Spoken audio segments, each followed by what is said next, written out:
एक राजकीय बातमी आहे। निलेश राणे यांच्यावर घुसखोरीचा गुन्हा दाखल झालेला आहे।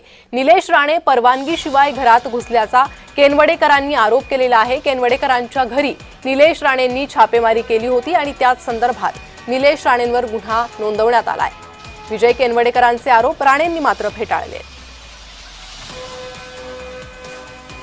खाली आस्था माझ्या प्रायव्हेट प्रॉपर्टी मध्ये येऊन गर्दी करायची, माझ्या चारही बाजूला येऊन सगळी पूर्णपणे ह्यांनी आपले कार्यकर्ते लावायचे, वेगळ्या पद्धतीने बघणारे, आणि खाली खाली ज्याप्रमाणे राहून धिंगाणा घालायचा माझ्या प्रीमायसेस मध्ये, ज्या पहिल्या मजल्यावर येणाऱ्या पायरीमध्ये आहे त्या प्रीमायसेस मध्ये येऊन दहशतीचं वातावरण करायचं। कोण ओळखीचा नाही त्यांना घेऊन कॅमेरे घेऊन माझ्या घरामध्ये फिरायचं, किती योग्य आहे हो?